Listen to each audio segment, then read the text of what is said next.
Konnichiwa minasan. For today's video, this is a day in my life as a 24 years old stay-at-home mom living in Japan. Today is October 6, 2024, Sunday. Bago nga namin hinatid si Atitin sa Nagoya Station, ay dumaan muna kami dito sa Oso Shopping Street. Kailangan niya na nga rin umuwi ng Ishikawaken ngayon dahil may pasok pa nga siya bukas. Ang pinakapunta talaga namin dito ay puntahan nga yung shop kung saan may mga murang cellphone. Balak din kasi ni ate na bumili ng cellphone. Kadating nga pala namin dito ay agad nga kami naghanap ng CR. At sa CR ay may malapit nga na lotohan. Pag napapadaan nga kami sa ganito ay nagtatry kami mag-scratch. Pero ang mahilig talaga tumaya dito ay si ate ko at si Maitel. 1,000 yen nga pala yung binili naming scratch. At 5 piraso na yon. Tagi-isa kami at kasama na nga dun si Ethan. Actually hindi talaga namin alam kung paano ba manalo dito. Binabalik lang namin sa cashier at dun lang namin malalaman kung may napanalunan nga kami. And tadan! Nadoble pa nga yung tinaya namin. Dumiretso na nga rin pala kami dito sa shop kung saan nga may murang mga cellphone. Magkakalapit nga lang din pala yung mga shop dito na nagbebenta ng mga gadgets. Less than 1.5 nga lang din to mga cellphone na nakadisplay dito sa harap. Hindi nga lang din pala cellphone yung mga nandito. Sa katabing shop nito ay meron ding computer parts. Dito naman sa JO Mobile, mas marami namang nakadisplay ng mga iPhone. Magkakasama na rin yung mga pare-parehas na iPhone kaya hindi kayo mahirapan maghanap. Titignan nyo na lang talaga yung battery life. Sa sobrang dami nga ditong choices ay mahihirapan ka talagang pumili. Nagtingin-tingin nga lang din pala kami dito at wala nga talaga kaming balak bumili ng cellphone. Si Atitin naman ay nag-canvas lang siya. Bago nga namin ihatid si Atitin sa Nagoya Station ay balak nga namin muna bumili ng pagkain.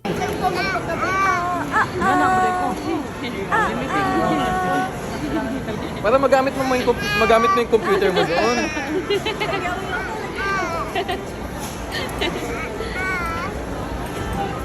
Dito na nga lang din pala kami bumili sa Lee's Taiwan Kitchen at mukhang masarap kasi yung nasa menu nila na nasa labas. Pwede ka rin pumili ng level ng anghang. Masarap nga din pala yung potato fries nila dito. Pinagsamang cheese at barbecue powder nga yung flavor. Hindi namin sure kung yun talaga yung pinaghalo pero yun nga yung nalalasahan namin. Sobrang nakakalito nga din pala yung lugar. Magkakapare-parehas lang ng mga hitsura. Kaya mataas din yung tsansa na maligaw nga kayo dito. Wala nga lang din 20 minutes ay dumating na nga kami ng Nagoya Station. Sinamahan na nga rin namin si ate na bumili ng ticket. At sa mga oras na to ay papasok na nga siya at nagpapaalam na kami sa kanya. Sa long vacation nga sa December ay balak nga namin gumala dun sa kanila. Dahil hindi pa nga day off ni Dada ng Christmas, sa New Year na lang kami magsama-sama doon. Ilang buwan na nga lang din at December na. Ang bilis ng panahon no?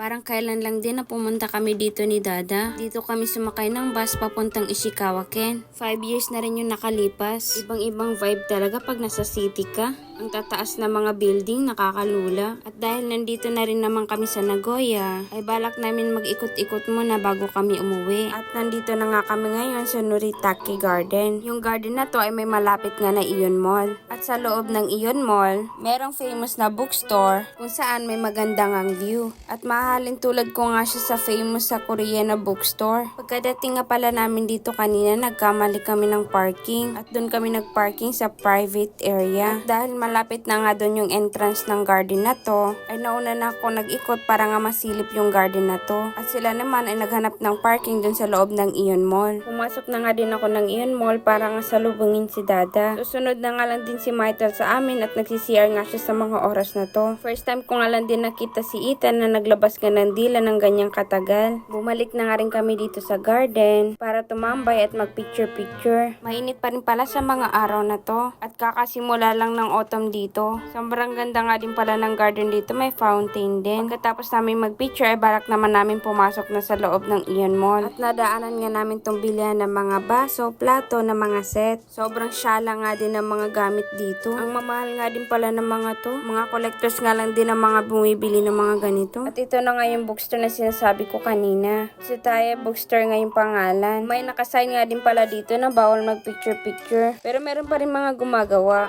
Alam nyo kasi mga Hapon, mas iniisip nila yung kapakanan ng mga ibang tao. Marami siguro dito nakakasagabal at hindi iniisip yung mga dumadaan. Kaya siguro nilagyan nila na bawal mag-picture. Kaya kapag kumuha kayo dito ng picture o mag-video, siguraduhin nyo na lang na hindi kayo nakakasagabal o hindi kayo nakakadisturbo ng ibang tao. May sign nga din pala dyan na bawal hawakan. At wag kayong umupo dito sa hagdanan or kahit saang hagdanan. Mahirap kasi yung tingin ng mga Hapon sa mga gumagawa nga ng ganun. At dahil nga library to, nagkunwari na rin ako magbasa kahit hindi ko naman nababasa.